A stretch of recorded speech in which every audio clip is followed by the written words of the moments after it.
Iran की सुरक्षा force ने दावा किया है कि उसने फारस की खाड़ी में अमेरिकी नौसैनिक जहाजों को निशाना बनाया है और इस हमले ने क्षेत्रीय तनाव को चरम सीमा पर पहुंचा दिया।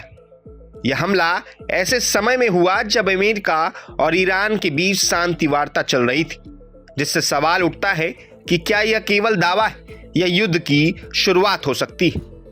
ईरान ने कहा है कि उसने अमेरिकी जहाजों को पीछे से धकेला है और उन्हें नुकसान पहुंचाया है। वहीं अमेरिकी पक्ष ने अभी तक इस दावे की कोई पुष्टि नहीं की, जिससे स्थिति और भी नाजुक और अनिश्चित बन गई है।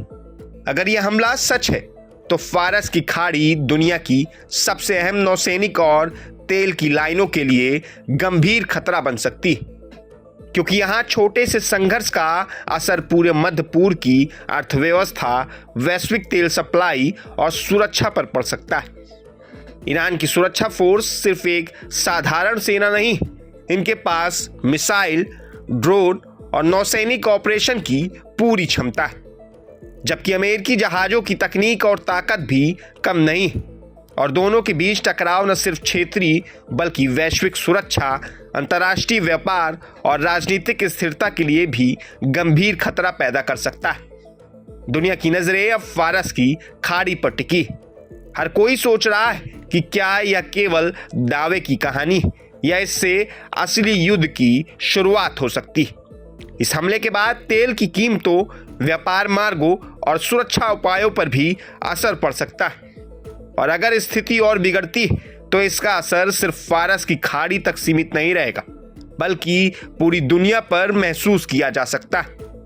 अगले कुछ घंटों और दिनों में अमेरिका की प्रतिक्रिया, ईरान का अगला कदम और फारस की खाड़ी में तनाव की दिशा सभी की निगाहों में रहेगा। और मध्य पूर्व की स्थिति अब बेहद संवेदनशील, खतरनाक और अप्रत्याशित हो गई है। यह समय सिर्फ खबर पढ़ने का नहीं है, बल्कि यह समझने का है कि दुनिया किस मोड़ पर आ खड़ी है। हर नया कदम वैश्विक राजनीति, सुरक्षा और आर्थिक स्थिरता को प्रभावित कर रही है। विशेषज्ञों का कहना है कि यदि संघर्ष आगे बढ़ा तो न केवल क्षेत्रीय बल्कि वैश्विक स्तर पर तेल की कीमतों, नौसैनिक संचालन और अंतर्राष्ट्रीय सुरक्षा पर भी भारी असर पड़ सकता है।